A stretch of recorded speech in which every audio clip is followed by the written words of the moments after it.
One of the co-founders, Ms. Nnenne Iwuji. Thank you. Hi everyone. Thank you all so much for being here. This event is actually a miracle. We had this idea to have this event in London because, people in London are like very vibrant. During the last elections and even prior to the NSAS movement, a lot of people from the diaspora played a very critical role. And so apart from remittances, there's also a lot of political activism that happens from the diaspora. And that's the point that I'm going to make right now, because at Africa Policy Conversations, there's so much we can do, right? We can be building boreholes, we can be building schools, but we've chosen to target governance and leadership, because that's one of the areas that has really disappointed us on the continent. So, this project, The Node, and just a bit about myself, I'm a lawyer, I'm a nation builder, won several awards, done so much in terms of just giving back to the society. But the idea of Africa Policy Conversations came about when I was at the Kennedy School, and I realized that, why do I have to be all the way in Boston at Harvard to meet other Africans doing amazing things? I'm sure there are people on the continent. Another thing was also the issue of policy. I didn't really know much about policy making until I was exposed to people who are doing amazing work in the policy space. And then I now realized that, nations actually have a strategy, they have a goal, they have a plan, and then they put policies in place to help them get there. So we talked about China and industrialization. They were like, we're tired of being the bottom of the pyramid, right? We want to do something to create wealth. And that's why the first panel talked about wealth creation and industrialization. We're still talking about roads and no light and NEPA and all those things. I mean, this is the 21st century. People are talking about AI, talking about all that stuff, and we're still haven't industrialized, And recently I was in Morocco and I asked a question around this. I said, I'm from Nigeria, I advise governments, I advise policymakers on, some of the things that they need to put in place. Because it was a focus group session with experts from, the biggest thinkers and, from all over the world. And when I asked them that, can Nigeria go the way China went? Can we really industrialize? Two of them, they were like older men, like Asian men, they started laughing at me. As if I was joking, like I said something wrong. And I was like, they were like, please don't bother. You guys are too late the race for industrialization has moved past Africa, basically. And the Nigeria model, China model cannot work in Nigeria because you're never going to do it as efficient, you're never going to do it as cheap, you're never going to do it as... it was just like, no. And I was like, okay, sorry for trying or dreaming, that kind of thing. And I left feeling very disappointed. But when I got back to Nigeria, I was like, please, what do they mean? A big energy transition, we have gas, we can use gas to industrialize and things like that. So the point is, a lot of other parts of the world have actually given up on Africa, whether we like it or not. But we have Africans who are here in the diaspora working for top organizations, engineers in STEM, and just doing amazing things, but I just don't know why we've not been able to coordinate those efforts to salvage our nations. And I always say we're all leaders in our own spheres of influence. We don't have to wait for a political leader to emerge. Nelson Mandela was a normal person before he became the president. He was already a leader. He already did so much. So that brings me back to this point. We realize that a lot of our policies and laws are copied from other countries. So they say, okay, somebody's doing this thing in Turkey, let's copy it. I'm working with policymakers firsthand. I've seen how they go about this process. Some of them are good, are diligent, they go and get the data on the ground and all that, and make it evidence-based and user-centric. But a lot of them really cannot be bothered. Some people, they just want someone to give them a bribe, a kickback, and things like that. So if you're Dangote, you can go and speak to them. They can do a policy to favor you. You know what I mean? Like, our policies are not, some of them are not done for the public interest. It's more like, okay, I'm a big man now, I have this office, I need to make money. If I'm a governor, I spend billions on my election, how can I recover it? Okay, fine, let's just focus on roads. We'll build roads that link to nowhere, just because the contractors will give me a kickback. I just want you to know how our policy making process is so fragmented. While other countries are saying, let's think about the next 50 years. Do we want to be the first when it comes to AI? Do we want to be the first when it comes to, trains? Or, what do we want to be known for? What should be our biggest export? How do we want to increase our FX revenues? What do we want our young people? We have the youngest population in the world. So people are not sitting down thinking about that. And that's how we came about this think tank. I mean, we have other think tanks like the Nigerian Economic Summit Group. This next panel is going to have a senior economist from the Nigerian Economic Summit Group. I'm also a thematic lead for innovation and intellectual property, and also the creative economy. So there are people who are doing the thinking, but they're not enough. And the public sector, the people who are supposed to be thinking for all of us, most of them are, it's 4 years, my election, I need to win the next election. How can I recover money fast? So if you come to them and say, oh, what will happen to in the next 20 years? They're not thinking about that, right? They'll think about who will just give them money now, even if the project fails, even if it creates no jobs. In fact, they'll fight you if you bring something good. But then again, what can we do? Are we going to fold our arms and keep complaining? No, we have to take action. And we talked about Senegal recently. Those guys were in the diaspora. Sonko and the rest of them. And young in the diaspora, they said, you know what, enough is enough. You know, and they went back and they took over, now they're in power. So we can do something about it, and we've seen those sparks of progress, right? And even now, the government is afraid of the citizens. Any small thing that happens on social media, people are like, they just rush and try and see how they can salvage the situation. So the voice of the citizen is actually louder. And this is really a call to action. We cannot keep complaining because yes, we are fine. All you guys that are here are fine. You know, you have the lights and the water and the, you know, but I'm sure you have loved ones at home. I'm sure you want to visit, you want to go for Dirty December and things like that. So we need things to work back home. So the Node, the Knowledge Center, is something that we've co-created with other organizations. It's not just Africa Policy Conversations. Other organizations, NGOs, think tanks, civil society organizations. It's a home for knowledge, for co-creating the solutions that we're all looking for, right? Because we know that the people there, they're in a hurry, they want to make money, they're not prioritizing. So we're here, we're day and night thinking, what are those long-term solutions that we can put in place? And then how can we support those policymakers and train them? Sometimes you literally need to bring them all in the room and really, yeah, but basically there's a lot that we need to do, a lot of hand-holding. You'll be very, very surprised that you will go and meet somebody, and if they really open up to you, they don't know what they're doing. They have a big office, they have the title, they wear agbada, but they don't know what they're doing. So, no, seriously, I'm being very honest. And so we've had instances where people are like, you know what, just tell us what to do. The reason why I'm even from here, I'm going to DC for World Bank spring meetings, and then I'll go back to Harvard to do a program just on creating inclusive policies, because I've been faced even with the highest level of people saying, look, we don't know what to do. Just tell us what to do. And I'm like, you can't expect me to just come up with this on my feet. So this is the call to action. We really need your support for the Knowledge Center that we're building. We want to develop policies to unlock the key sectors that will grow our economy, competitiveness, that will empower young people, create jobs, right? And this center, the first one is going to be located in Abuja. We already have a location. We already have partnerships with leading institutions around the world.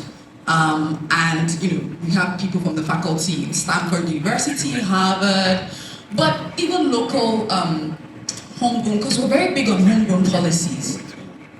So even countries like Morocco that have gotten certain things right, you know, we're already having discussions with the faculty there. I was meant to visit in February again because I was there in December, but I became unwell, so I couldn't travel to Morocco anymore. But the point is, we are trying to, you know, replicate and learn from people, the success stories, the things that have worked, even on the continent, their institutions. Because one other big problem we have is that there are policies that have worked in the past, but we don't document it.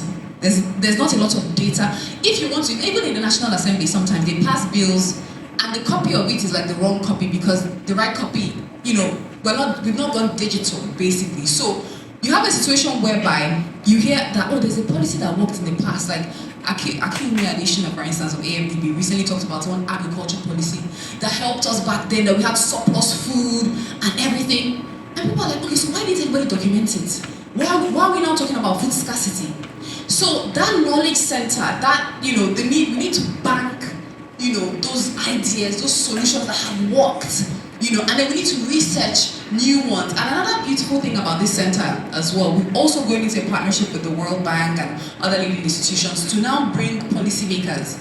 And it's like an innovative way of testing, iterating, learning and adapting. Because the thing about policy is a wild horse. You never know where it's going to take you. You can start out with most leaders start out with good intentions. But then when they try, they think it's just not implementable. So you need room, you need space to test. As you're testing, you're learning from your mistakes, you're learning what is working. The one that is working, you continue, you scale it.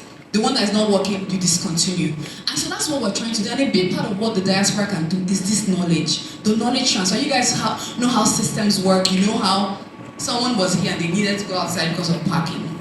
You know what I mean? It's so, everything is organized. You're practicing, you need to have insurance. In Nigeria, people would, God forbid, something will happen, you go to the hospital, there's medical negligence. That's it, the hospital just continues. Nobody's going to sue them, you know? That's why you get like insurance, you know? So there's so much that we need to teach those that are back home. And the reason why the diaspora is so critical is because you guys have agency. Poor people, sometimes, you know, I keep using Nigeria as an example, but we have 130 million people who are multidimensionally poor. Poor people cannot think straight. Poor people will not do what is right. I'm sorry to say.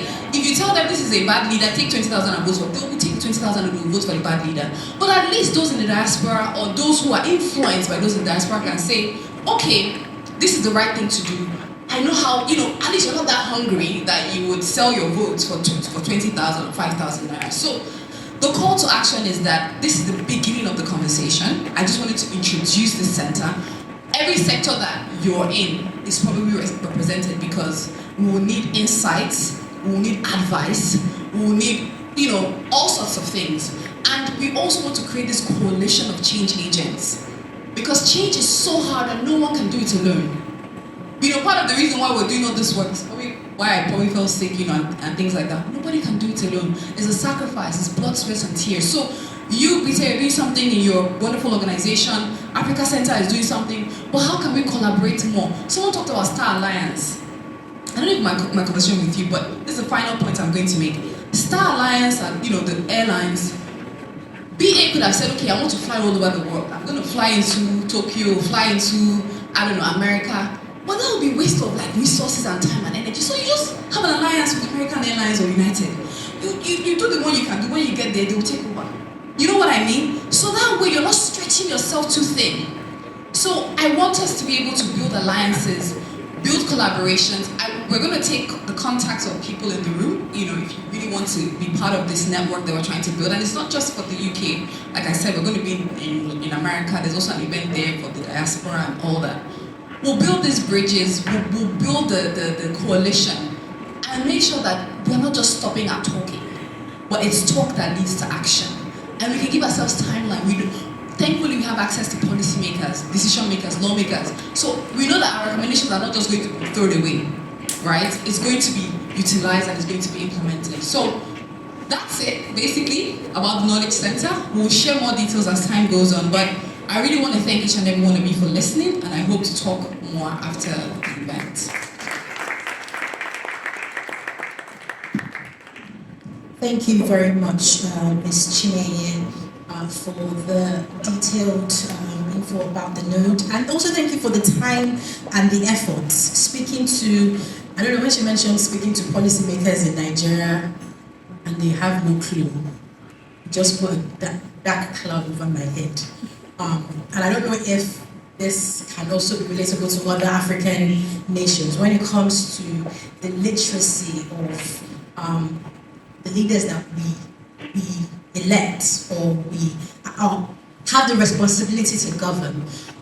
There is a gap we can see, but things are moving, and I think the core really is, in as much as we're very comfortable here, but who is ready to go back to Africa, to your African country, and instill the change? It's not easy. The newly elected president of Senegal, 44, I did my research and I found out that before he got there, he also went to jail. They set, you know, blocks. Power is not who can complete the sentence. Sorry? It's not self-allocated. It's not self-allocated. That's what it says. That's a really good. I think that's to be a highlight for an event. So thank you very much, Ms. Nnenne. Thank you so much for all the work you do. And it's really a refreshing thought that we have people back, you know, in Nigeria or in Kenya or in Uganda, Ghana, that have the mindset of the people. So thank you. Now we're going back to, the agenda. The next panel, we're going to introduce the next panel, and this panel is focusing on strengthening democratic institutions, good governance, security, policy implementation, and nation building in Africa. Pretty much, we've talked about the solution. So these guys are now the ones responsible for implementing the solution. Governance. We can't move without governance. We can't do anything without the backing of the governance and power in African nations. So I would start to call your name. Please, as you hear your name, kindly come to the stage and we'll start the panel. And I forgot to mention that the moderator for this session would be Ms. Chineye as well. Oh, I apologize. It would be Ife. Hi, Ife. Hi. Hope you're okay. Ife, can you kindly come to the stage so get your chair ready? So we have about 1, 2, 3. So it's enough people. Thank you. So the first person is Mr. Benjamin Kuti, Oluomo of Derby, founder of NUIK community. Oluomo of Derby. Sir, please, we are going to explain that title for us soon. That's our first question for Mr. Benjamin. Second will be Dr. Hilary Briffa, the Assistant Director, Center for Defense Studies. Thank you so much. Thank you. Okay, all right. And then we have, sorry? Well, this is, okay, based in, sorry, King's College. Okay, King's College London. I do apologize, it wasn't written in the agenda here. We have Mr. Wilson Erumebor, PhD researcher. Thank you very much. Of which university, sir? SOAS University of London. Thank you very much. And lastly, on the list, Nnenne Iwuji, the first British black female career diplomat to be appointed High Commissioner, founding director of Tudor House.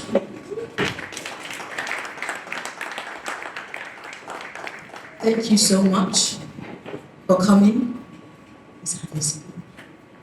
Nnenne, I'm so sorry. Nnenne, I don't know if maybe earlier on I apologize. I said please have mercy on me, but thank you so much for correcting me. Yes, thank you very much. All right then, and Ife, over to you. Good luck. Thanks, Moji. I like how Moji says good luck, like you're in for all the best to you. Because we have to grill, these are the experts. Should I mention the name? They are experts in the field, so we're here for serious business. The questions are picked for your intelligence. So, like I say, good luck. Thank you. Thank you so much. Hi everyone, good evening. How's everyone doing? We want to stretch our legs. Some people are like, I'm not sure. Because I know that walk from the back up till here, it did me some good. So feel free to stretch your legs if you need to, but it's so lovely to be here. Thank you guys for sitting on this panel with me. I think I know a couple of you. It's nice to be here with people that, I know obviously some new people. So we would get right into it. I know we've also been sitting for a while, so I'm going to make sure that this is a conversation that's very interactive. Also, if you have any questions, feel free to hold on to them and then we can take them after the panel session. Okay, so let's dive right in. I have a list of questions. It's a lot, but I will make sure that everyone gets the chance to speak, and then we can make it as quick as possible. Okay. So, like we said earlier, this panel is really focused on democratic institutions, good governance, and policy making and implementation. Okay. I think I want to start with Wilson, right? I know Wilson, so let me start with Wilson. But I think I want to start with Wilson again, just because of the question that I want to ask specifically. And the question here is, so talking about democratic institutions in Africa, but looking at it from a lens of accountability and transparency, what do African institutions really need, right? Particularly from that accountability and transparency, lens. Thank you once again for having me, and I wear many hats. So I'm doing, concluding my PhD in economics at SOAS University. But I'm also a senior economist with the Nigerian Economic Summit Group. I've been with the NESG for over a decade now, and we work with try to advise government. It's not a government agency, right? So on the board we have Shell, Nestle, and all of these big companies in Nigeria, and then we advocate on the behalf to ensure that we get government policies right and conducive environment for businesses.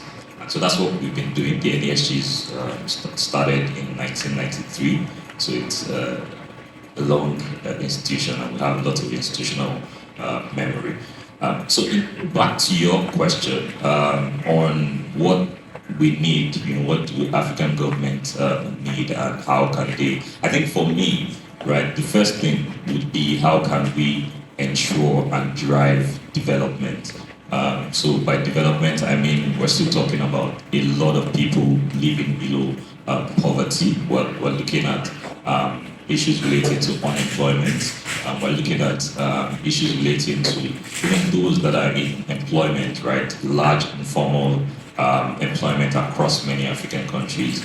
And so that idea of driving productivity, I think is core. And even from my PhD work, that's one thing I've also noticed. Like for Nigeria, for instance, one of the things I've found is that 82% of Nigerians that are in the labor force work in sectors that have very low productivity.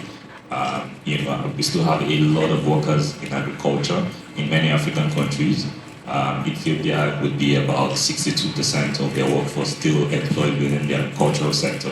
Nigeria, much lower, but still, 48%. And to be honest, it is really, really high, right? And what that tells you is that there is very limited productivity happening within agriculture, because if we are to transform a sector like agriculture, for instance, we need to start thinking about mechanization, how to get people, move into sectors that have some level of productivity. And I think that's central to addressing the poverty problem that we have in the continent. I also think that for governance, the idea of transparency and accountability is also in itself, while it is a means to achieving all of these, ensuring better reforms and better policies, it is an end in itself, because people need to have that sense of ownership and belonging. People need to know where their monies are being channeled to. What are you using their budget for? I personally, I engage a lot on social media, and I remember going through the budget of the presidency in Nigeria. I saw something, a research-based institution, doing research in Jos, right? Under your budget item, you have, think about, was it 50 billion or thereabout allocated, and the project line was to supply Toyota buses to people in Alimosho, which is in Lagos, and this institution is in Jos, right? So why would your core work is research, but then you're supplying Toyota buses and to people elsewhere, far different states, So that means that for us, whether we're in the diaspora or even in Nigeria, we have that role to look into these budgets and see how we can call out all of these items. I mean, I kept shouting about it at some point, we had calls and people were saying, oh, we will look into it, that it was constituency projects, but we all know at the end of the day, most of those items never get implemented. Who monitors and who follows through? So I think that transparency bit of it is very important. And even for us as a diaspora, to conclude, I would say that we have that opportunity. Right now, more than ever, we have state governments publishing their annual accounts and budgets, probably because of the Sisters program, the program by the World Bank, and many other incentives. So it is even an opportunity for us to shine our torchlight on the states and see where resources are being allocated to and how we can advocate for better allocation and implementation.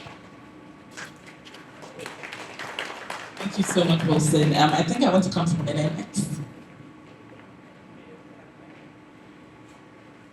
Okay, so hi, Nnenne, and we want to talk about inclusive growth and development, right, within Africa. when we think about African institutions and, of course, inclusive growth, development, reducing inequality is a very big part of, the SDGs and things like that. What do we really need to be doing in Africa to get it right? Okay. I think, hello everybody, it's really good to be here, and thank you for having me. I think first, we need to stop calling it Africa like it's a country. When you talk about inclusive growth and development, you're talking about the entire continent of 30 plus countries across how many hundreds of cultures, different histories, different experiences. You would never turn around and say, how do we talk about inclusive growth and development in Europe or Asia or even the Americas? So I think that first we need to stop that, because it kind of reduces us to a spot where we think that there's a one-size-fits-all solution for a problem, and there isn't. And then that would bring me to my next point. I've had this conversation with Nnenne, and that's also what helps keep me sane when I'm addressing things that I'm really passionate about, is we need to get to a point where we really break things down. Rather than talking about it as a big title, break it down. What do you actually mean? Where are you talking about? Where do you want to start? Am I starting from Nigeria? If I'm starting from Nigeria, what is it I'm talking about in Nigeria, right? What does inclusive growth mean? In what area? Are we talking about in education, or in finance, or in agriculture? Are we talking about for women in politics, right? And then break it down.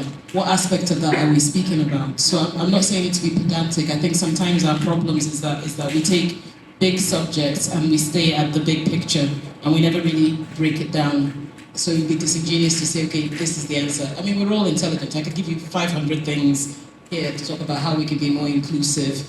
Education, everybody should be educated, everybody should have access to information. Our journalists should be trained to be able to not self-censor or feel afraid to tell the truth. There are 100 different things we could be doing. There may be 50 things we should be doing. But I like to think about what are the 3 things each person personally or institution and government will not be forgiven for not doing. And I think that's where we need to break it down to.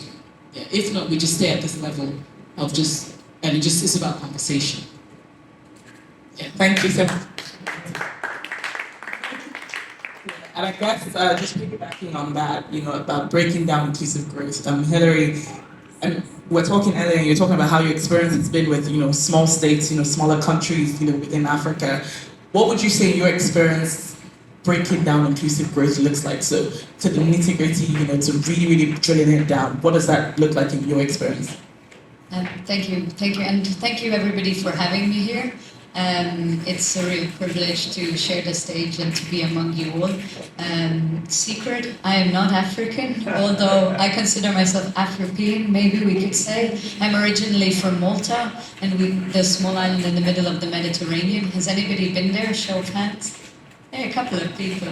Okay, and we consider ourselves sort of the bridge between Europe, North Africa, and the Middle East. So, very much consider myself a child of the Mediterranean and open to everything. But so, at no point in this conversation, reflect on my own positionality. Am I saying Africans should do anything except what gives you yourselves agency? But I'm just going to speak from my academic experience as an academic and from my own experience coming from Malta, which shares a history of colonization that many of us also share, and so many of the same challenges. And in my academic work, I focus on the security of small states.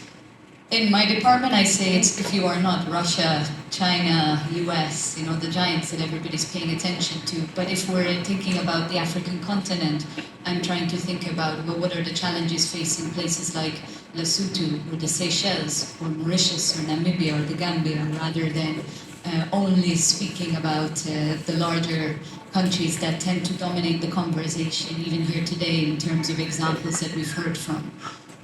Of course, because often those are more prevalent voices in the room. It's a capacity and population number issue. And so I think I would echo absolutely what my colleague here was saying, who said exactly what I would have said, but much more eloquently, that we need to remember there isn't a one-size-fits-all approach. And just like our moderator at the very start was talking about how we can't be taking cut-and-paste solutions from the former colonizer or from the West and trying to implement them on the African continent. It's the same within the continent, that we need to really be thinking about what are the structural challenges, the capacity issues, but also where we can work in partnership. And partnership doesn't mean coming and saying, you need to do it how we do it. It's saying, for instance, in the field of maritime security, we have a history of doing this kind of work. We have a strategy. Can we think about how this might work in your context? What do you think? If we can share best practices, but also think about adapting them. And so I often don't think it has to be one or the other. And I think one point that I did want to bring into this was also in terms of the diaspora that hasn't really been mentioned because I'm an academic and because we just heard from my colleague at SOAS. It's really also thinking about research and innovation and actually coming up with a strategy for that with the diaspora. So Malta has only just come up with this strategy that was published 2 days ago to start thinking about most of our diaspora, because they go abroad to study and they go and get an education, for instance, here in the UK. I'm sure many people had come here for study, but then they don't come back and we don't make use of the research and innovation. So can we be thinking of strategies to really draw on that knowledge? Can we be thinking of in a much more structured way? And the first panel before us, I really liked what was being said about being intentional and really thinking, okay, that's not a loss, that's not something that's gone, but that's something that now can create something new. That's two things now that we can have and bring together. So I'll leave it there for now, but there are more things I can add later on.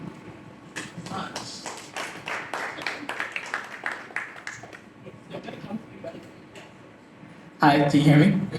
So this comes to Benjamin, so you're the founder of the Nigerians in the UK community, which is quite a very large and actively growing community, supporting Nigerians who are moving here and just helping them figure out those initial, and make those initial struggles a little easier, even if it's with information, right? So I guess my question here really is, what do you think the role of policy implementation is, with helping Africans in diaspora, feel a bit more settled, and just what do you think policy implementation, can do to make things easier, when you're thinking about the needs of African citizens across the world?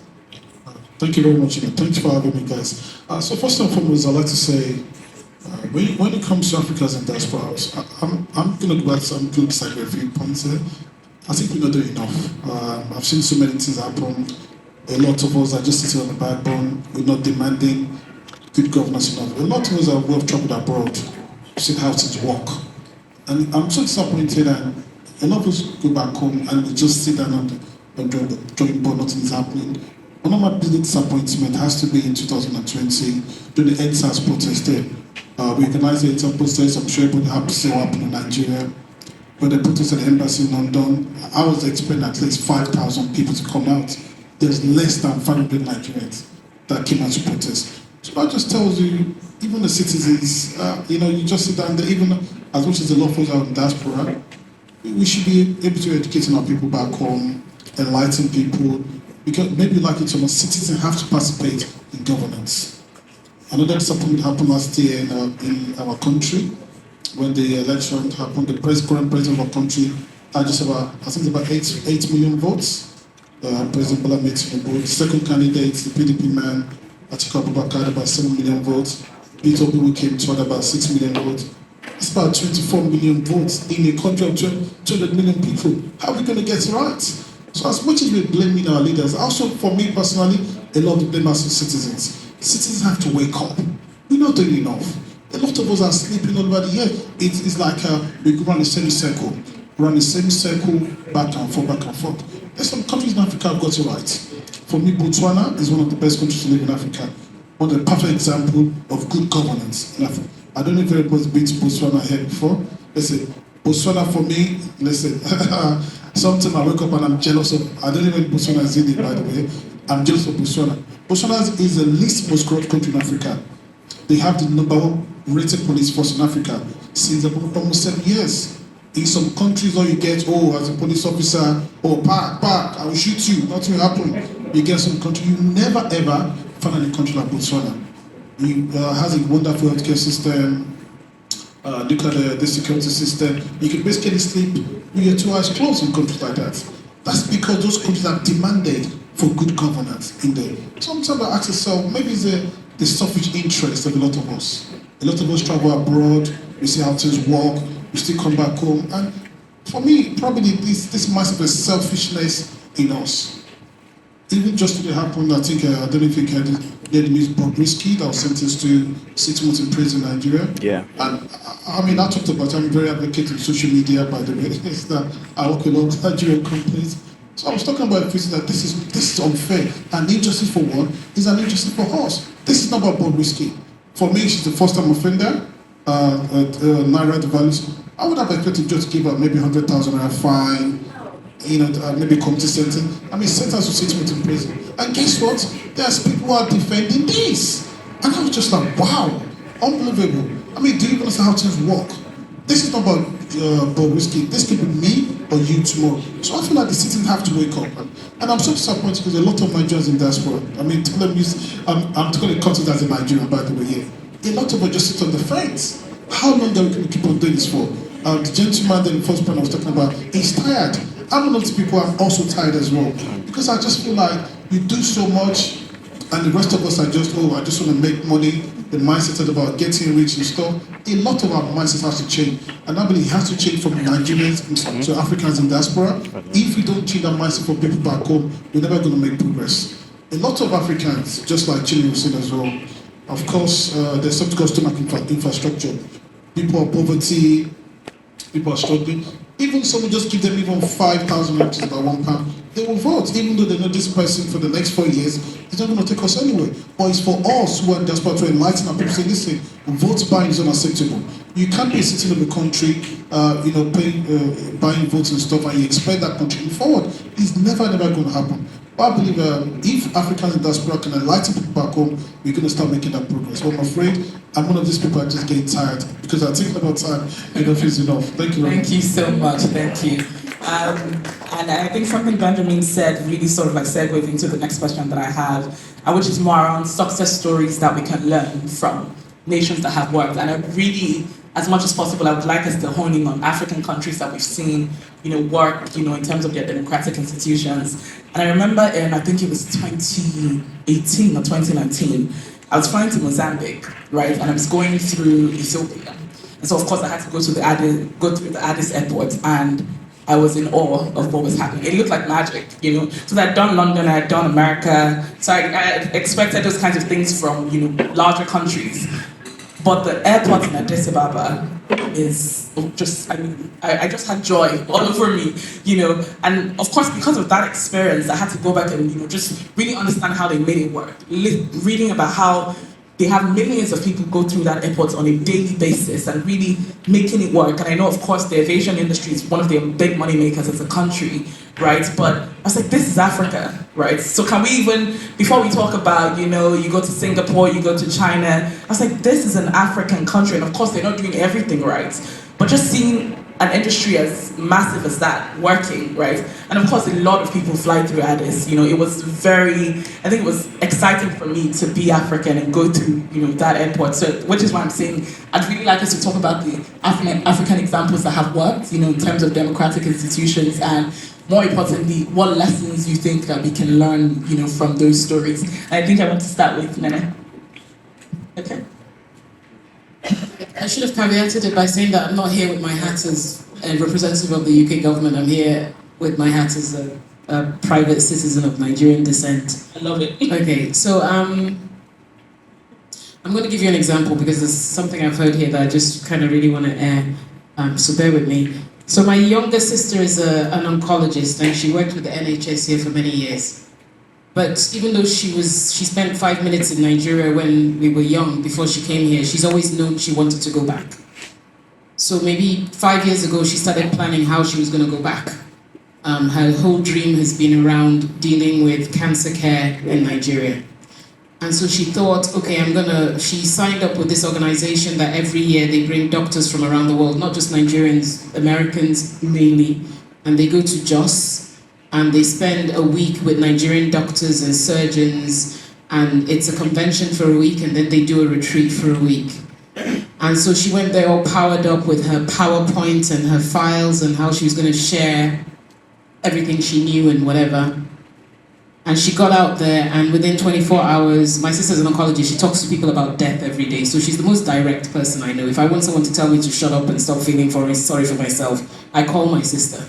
and she'll give it to me straight. So I call her, she calls me, and I can hear in her voice, she said, Nnenne, I feel this small. I feel really this small. I said, why? What happened? Did they not receive your speech well?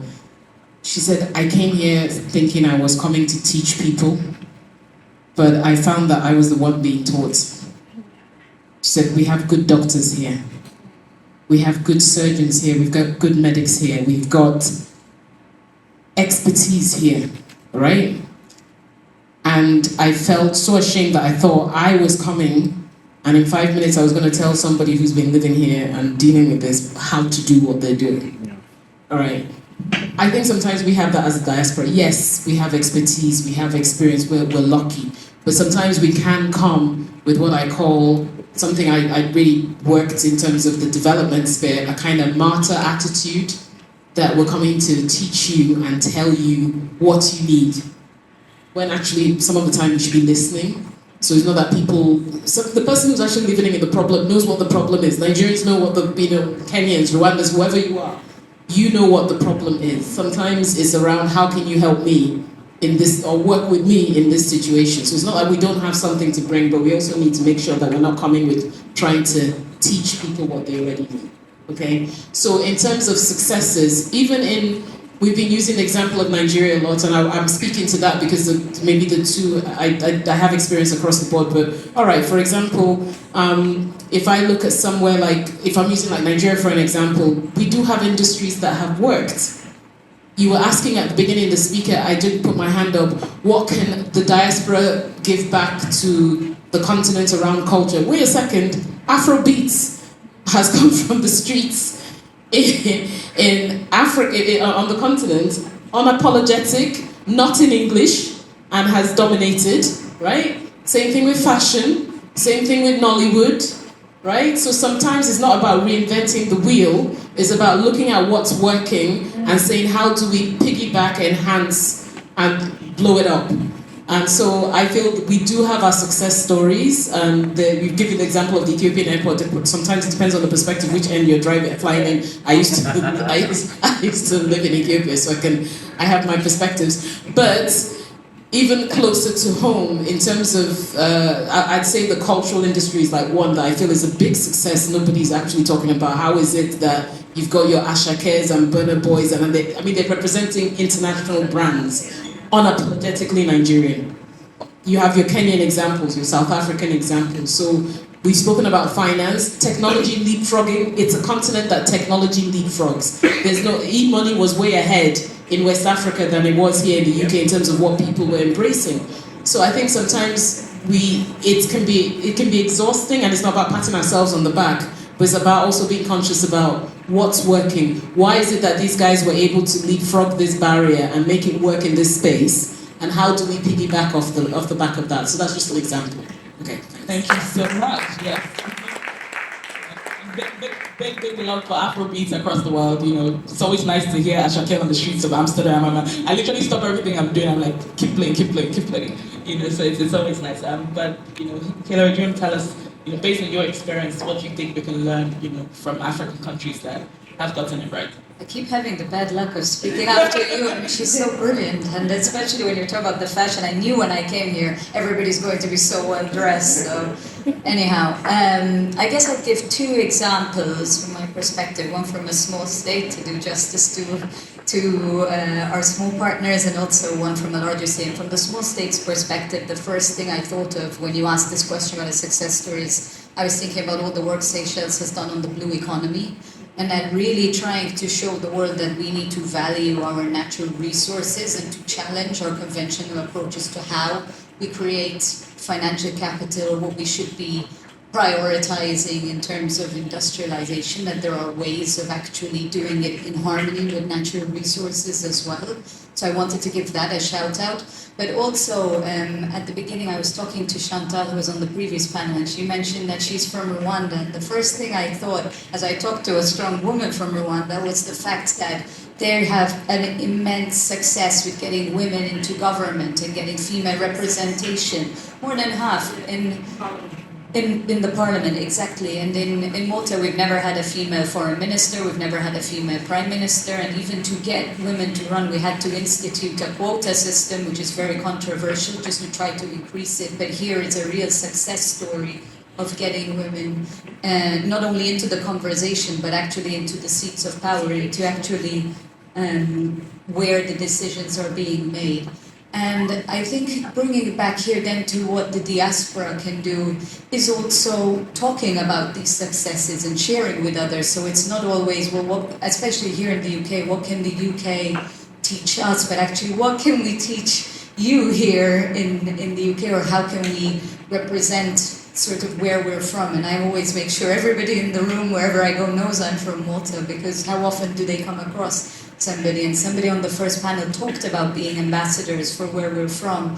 And I think that comes down to also the language and the narrative we're telling, because I look around the room, I see success, I hear success stories. London is not, in terms of how inclusive it is, it's not as representative as the rest of the UK, where if you say Africa, the headlines, the media, everybody's talking about small boats. You know, that's the narrative. They're not talking about the narrative that we are all having the conversation about today. And I think, and so when I'm in a room, I say I'm from Malta, I also say I'm a migrant from Malta, because I am, and I'm trying to reshape sort of the stereotypes around migration, and also to challenge my own government, which has actually a fortress approach to migrants that, because I mentioned the small boats that do need support and have a claim to that kind of help. So I think it's about celebrating those successes, being ambassadors loudly from where we're from, trying to change that narrative and trying to use our success to help others to share in that too. Thank you so much. Thank you. Let me come to you, Wilson, because I know Benjamin really spoke a lot about, the Botswana experience, which I really liked and helped us segue into this bit. So do you want to tell us just very quickly what you think? Yeah, I'll just follow through on the point my colleague made at the end on the creative industry. I remember just last year, I was going out with my wife, who coincidentally she's here as well, and then we stay around Stratford, and we're just going out, and there was so much traffic, and we're just wondering what's going on, like it's so unusual. And then we saw people trooping into the stadium, West Ham Stadium, and I was like, are you sure we won't go and check this thing out? And then we said, okay, let's go. And then we came off and, started walking, and we saw people. So it was Burna Boy, he was having his concert at this London stadium. I was at that concert. How come I didn't see it? People. Yeah, and I was walking, I was seeing people, white, black, whatever. I was just like, that was the first, I told my wife that was the first day I felt so proud being a Nigerian. Because I felt one Nigerian singer could pull this crowd. I think that stadium is about 60,000, 65,000 capacity stadium. And I was just like, this is potential. And it's not just potential, it's actual reality. It's happening, right? So I felt like this is a big success story that we need to keep telling. And we've just started. I feel like there's so much potential for Afrobeat, for the creative industry, culture, and all that. So I think that's one big success story that even we don't even talk about it a lot. The other point is on the tech revolution. Because I also teach economic development for Africa at SOAS. And anytime I talk about M-Pesa in Kenya, I notice the students are always like, how does that work? Like, so you make payments and you do, it's just something that came out of Africa, and even some other countries outside the continent are trying to learn how that works, being able to integrate the informal economy into the tech system and making payments easier. You can transact and all that. I think that's something great. And finally is the AfCFTA. That's the African Continental Free Trade Area Agreement. I don't think it's been realized yet as much as it should. Of course, it's just a deal that started, just a few years ago. But I think there's so much potential of, having a $3.4 trillion African economy coming together as one. 44 countries have ratified the agreement, and many more will do. And I just can't see the potential for, the first panel talked about industrialization. And I think that's one key vehicle to use to drive industrialization. And on the diaspora, one of the key findings in my PhD research is that the opportunity, one of the panelists mentioned that, the opportunities for industrialization is narrowed. The conditions are not there as it used to be in the 70s, 80s when China was developing. And I hear that narrative particularly amongst Western scholars. I think there are new areas we don't have to go the China style. I think there are new areas of opportunities that we need to think about. One of that is the AFCFTA. The second is Mr. Oye mentioned about the diaspora market. I think there is nobody better positioned to take advantage of that diaspora market than Africans and Nigerians. I was speaking to a manufacturer, a medium-scale manufacturer in Nigeria late last year, and she said, I was surprised to see that my goods made it to the shelf of Russia and China. People are calling me, they wanted to, and what does she make? Pap. And she was like, Nigerians are everywhere. This is a golden opportunity that I think industrial policy needs to deliberately target and ensure that the mid-scale manufacturers can supply these goods to feed that Nigerian and African growing market. Otherwise, permit me to say, the Asians, or they will take over this market if we don't see these opportunities. So, thank you. Thank you so much. Thank you. And I think just piggybacking on something Wilson had said, and I remember this was a very personal experience. So while I was doing my MBA at Oxford, there was a competition we're doing for the IFC, where we had to work on impact investing and things like that. And I had pitched the idea for agency banking to the team. And I remember I was working with people from Switzerland, my colleagues were from Switzerland, Turkey, and they had no clue about what I was talking about. So I literally had to do a proper breakdown of what I was talking about in terms of agency banking and what Africa is doing in that bit. And I think I like how we've really talked about how Africa is creating solutions for Africa, and we're the only ones that can do that. And we're the only ones that can educate people on the kind of solutions that we need and we want, right? So thank you so much to my panelists here. We had a great time, and I'm sure I saw all the nods in the crowd as well, so I know everyone will also really enjoy this panel session. So thank you once again. A round of applause for my team. Thank you. Okay, and I think with that, we'll come to the end of this session. Do we need to anything, pictures or anything else? Okay. All right, thank you so much.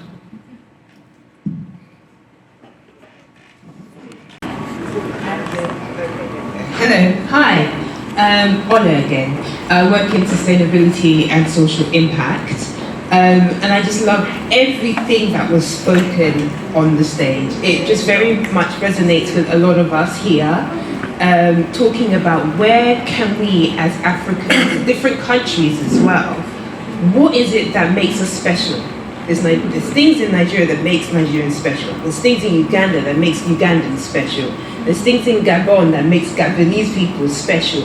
And how do we all come together to basically help each other? So Chantal probably doesn't understand Yoruba or anything that Burna Boy that was saying in that stadium, but there's that support. How do we come together as Africans in our uniqueness, rather than having our ethnic tensions and that thwarting and affecting our elections and all these kind of things. We didn't talk about that, but I'm sure we will talk about it after.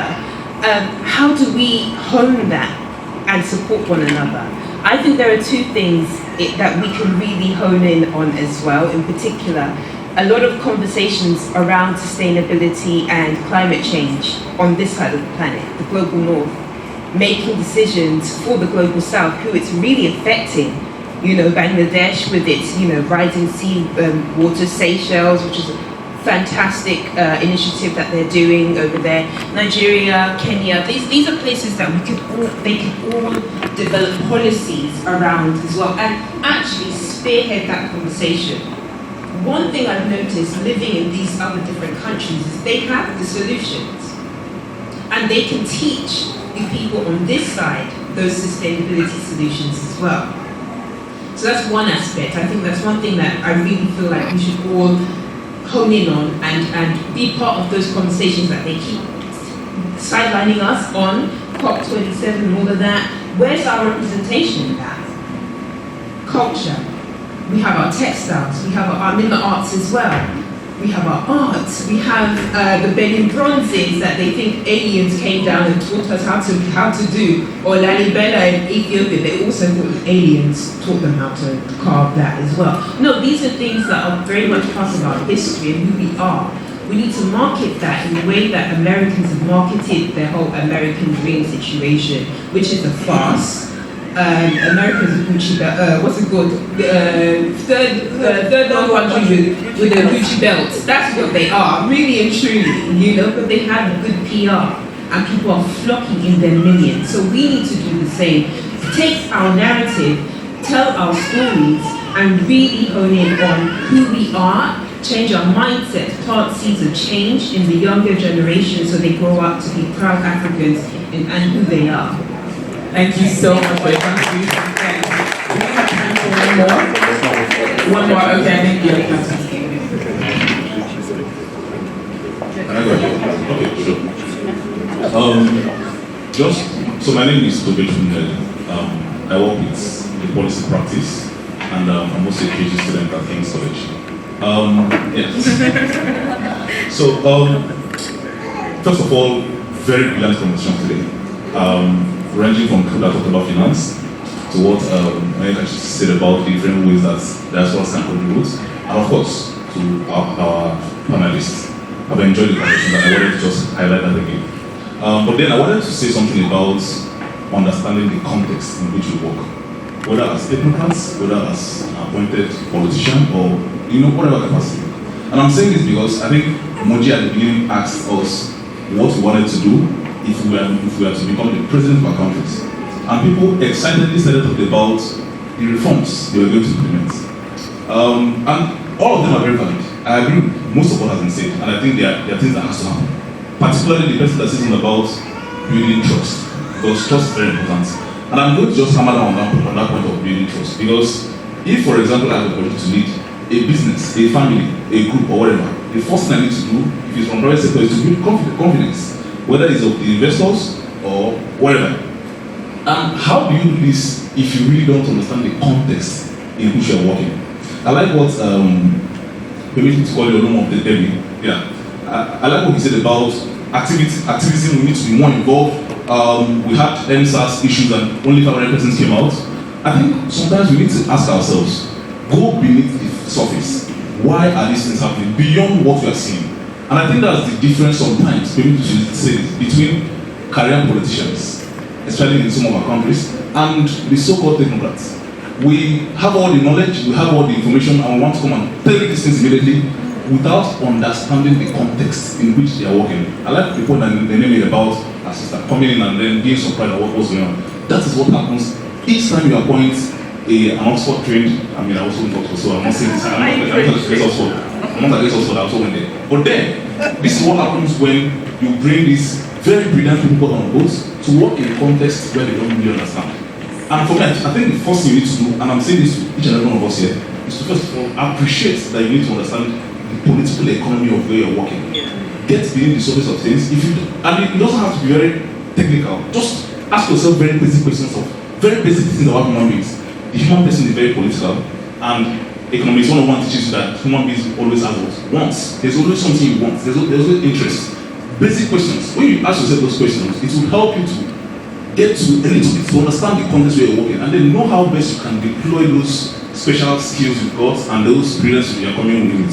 Thank you so much. All right, thank you. Before we give the microphone to the next person, I will just have one. We can only take one more person, and the person, it has to be a question. I do understand that, we are the engine is going and going and going and going. But what I'm trying to say is, if you have a question, please state the question so that someone from the panel will answer. And from the panel members, please, you only have a minute to answer the question.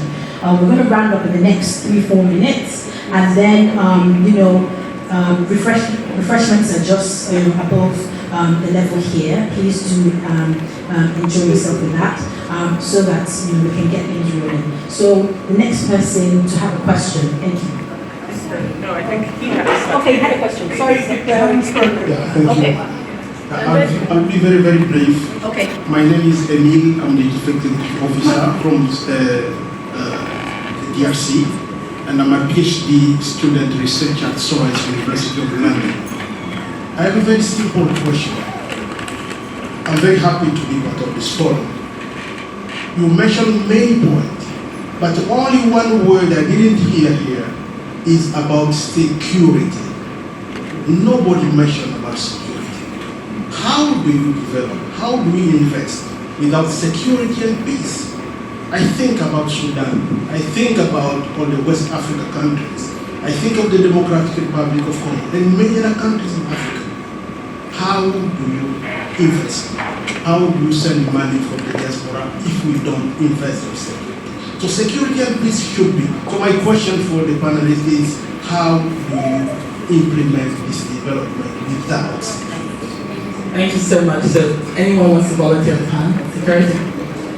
Well, I'm not an expert in security, but I'll just share a few knowledge. I think for some folks, when it comes to Africa, I think ECOWAS, as well, when it comes to security, there's no way you can develop any country without security. So I'm going to use the context of Nigeria, for example. You look at our country today, the amount of kidnapping, people getting kidnapped. We've been fighting Boko Haram, for example, Nigeria for over 15 years now. We've been fighting Boko Haram since 2009. Look at what's happening in Mali, for example. Mali has been destabilized itself. Look at what's happening in Chad itself. So I think it's about time African leaders have to come together. Technology has also made life a lot easier. If, for example, I think it was maybe just last year, there's an issue in Chad, Boko Haram fighters were fighting in Chad and they ran to Nigeria. Ask yourself, what is the level of intelligence between the Nigerian government we have this in Nigeria and stuff? What is the level of intelligence between them? There's no way. If African countries don't get together and put their heads, go back to the drawing board and say, listen, there's no one who's big here. Some of the problems we also have, the fact that we can happen in Mali, Burkina Faso, all these countries, everybody's playing on the giants of Africa. We have to come back to the drawing board and say, listen, we have to fight these things. Terrorism is going on a day-to-day basis, even in Northern Africa and so. So for me, it has to be the leaders of Africa to come to the drawing board and say, listen, we have a big problem in our hands. We have to fight insecurity. And of course, even foreign investors are scared to come. If I was a foreigner, for example, I'd be scared to invest in a country like Nigeria, as much as I'm a report Nigeria, the level of insecurity on a day-to-day basis. So like you said yourself, asking the leaders of Africa have to come together and say, listen, we have to meet a mental point whereby nobody's better than anybody. Let's have intelligence. And I think intelligence has failed us all. In 2024, you ask yourself, where exactly is the problem? You look at Master Mossad in Israel. The intelligence Mossad actually gave Chad intelligence how Boko Haram were fighting in Chad. You ask yourself, what exactly is the case in Nigeria? What's going on in countries like Egypt? Egypt has the best security force in Africa. Why can't they give us intelligence to say, listen, this is exactly what's going on? And countries in Africa have to come together and say, listen, we have a problem in our hands. I've said it so many times that the government of country, for example, in Nigeria, has to ask for international response, or even our neighbors. Let's go to Chad. Let's go to Benin Republic and say, listen, we have these problems in our society. How do we fight all these fighters in the insecurity? Because at the end of the day, we can never move forward as Africans if we can find insecurity in Africa. Thank you. Thank you so much. Is that a wrap? Yeah? We have One more question. Okay, has a mic. Yeah, hi. A deputy or former deputy of FCDO economist mentioned, called Stephen Duncan, mentioned that he looked at all the countries that industrialized and he noticed that, or his thesis is that the most important difference between those who industrialized and didn't industrialize was where there was an elite consensus about where to go. What do you think about that theory and the different African countries or the continent as a whole have an elite consensus about the vision for the future and the steps that they need to do to deliver? Thank you. Anyone want to say that? Just going to piggyback very, very quickly off the question the gentleman asked about why the diaspora is not talking about security and what we do. Just very quickly, I feel that's one space where, as diasporans, are we keeping ourselves informed about what's going on the continent, and where we do have agency in the form, let me speak about being in the UK, everybody has an MP, everybody has a member of parliament. This might sound like something simple. How often do you go to your constituency MP whom you vote for to say, I mean, other diaspora members do that. I'm sure it's the same if you're a Maltese person from in London, you go to MP, there's a problem, say, can you flag this up if it has something where we feel that the UK might have agencies? You have all party parliamentary groups in Parliament who have interest in different countries. There's been one for the Great Lakes, there's been one for Nigeria, there's been one for other parts. So if you're talking about what the diaspora can do, the agency we have politically, how much do we harness our political agency to get those whom we vote for here to take an interest in what's going on back home? That to me would be one step, practical one before we start talking about what others do on the ground. Coming back to your point, like I said, it's a massive continent. We know that there is an elite practically in every country. But I feel that it varies. Everyone has a vision. It's the kind of vision you have. In Botswana, there was a vision that came from a former king about wanting to see a functioning democracy that was independent of both South Africa and Western influences, and that's what he birthed on that front. You could turn around and say there was a time on the continent when you had Pan-Africanism through Nkrumah and the Lumumba's and the First Republic where there was a vision. But again, we don't talk about the geopolitical history that saw a lot of those ones taken out and a lot of them that fell victim to the Cold War and what came after. That's a whole history lesson. So, but I do agree with you that I've also seen in other countries I wouldn't name where when you have a vacuum of an elite, that's when there's an abyss you could fall into, because sometimes having some form of elite that can create consensus is better than having none, especially in a conflict situation. So I think it is important. I mean, I'm not saying I'm not going to go into the social politics of whether you need an elite or not, but if you have an elite and it's powerful, it's better that one exists, but that if it exists with a vision, and that vision has some form of service to nation building, and it's working to varying degrees across the continents or not. So I think the answer to your question is yes, they exist. Do they have a vision? Yes, but is it the right vision? Debatable. Thank you so much. Okay. 30 seconds. I think there are examples where this elite consensus has worked in Nigeria. We can cite for instance, the cement industry, maybe not in terms of price, but the fact that we're able to move from a net importer to a net exporter. There was that backward integration policy we brought. Those importers start investing backward and getting the plants out there. There's also the Dangote cement, Dangote refinery, which is just completed. There's nowhere on earth, I don't think anybody would have thought of building that refinery with that capacity without a consensus with the government, because all of the things were not even right as far as you had subsidy going on, but then it was still invested in that. So there's that sort of consensus between the government and the private sector. But again, there are examples where industries grew as a result of demand or even sighting of opportunities by people, players. For instance, the Burna Boy, the creative industry, I don't think there was an elite with the government. It was just, took off by itself. Even technology, tech in particular, with the Yaba and Co. I think government was even playing catch up because the private sector saw the opportunity and invested. Yes, they'll argue maybe one cable was, but again, there was some sort of lead by the private sector and then the government had to follow. So I think it's a mixture of both approaches. Hillary said she has one sentence. So. Just one sentence, which is that if everyone came here today to talk about sort of the power of Africa and the future of Africa, if it looks like this, I think it looks very bright. So I'll just leave it. Thank you so much, everyone. Thank you so much, everyone. And just on the topic of elite consensus, we are all elite in this room, and conversations actually leads to consensus. And that's the whole idea of us co-creating the solutions that we want to see in Africa. So on that note, I want to thank our distinguished panelists. Thank you so much for making our time. I know the time is not enough, but it's just the beginning of the conversation. And I really, really urge each and every one of you to stay in touch. Let's help one another. If there's anything exciting you're working on, there's strength in numbers, basically. Change is hard and no one can do it alone. And so there are lots of things that we're going to take out of this panel, but we will need your recommendations because, like I said earlier, we advise governments, we advise policymakers, we advise lawmakers. We do it for free.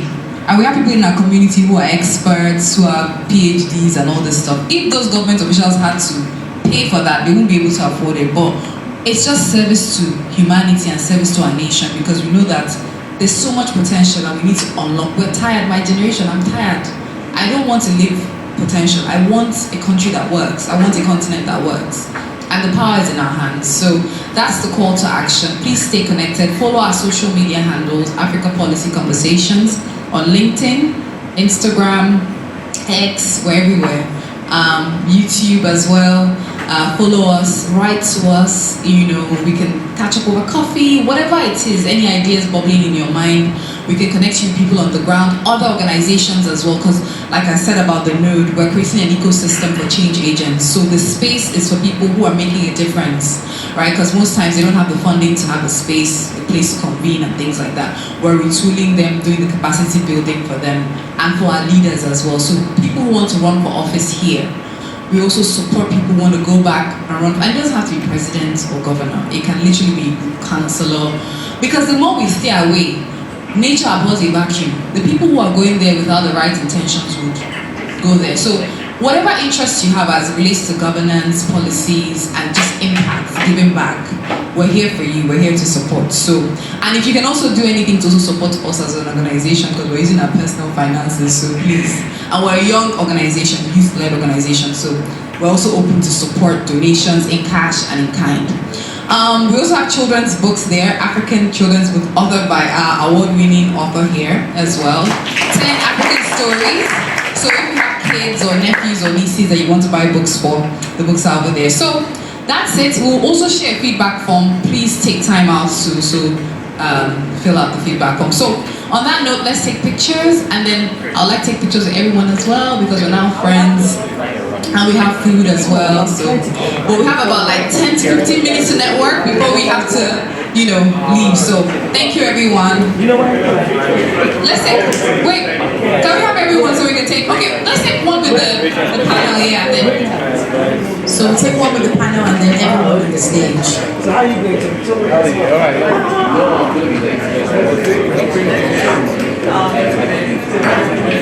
You have to get to King's Court and Victoria.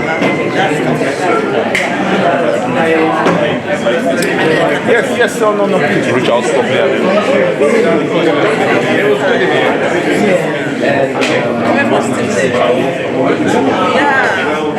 Okay,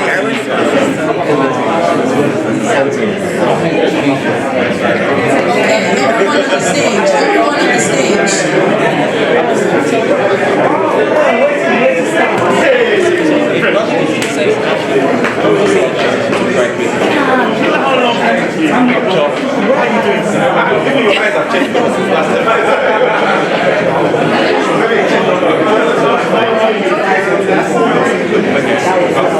Peter, gentlemen, they want you guys to stay. What's your story? I love talking to you.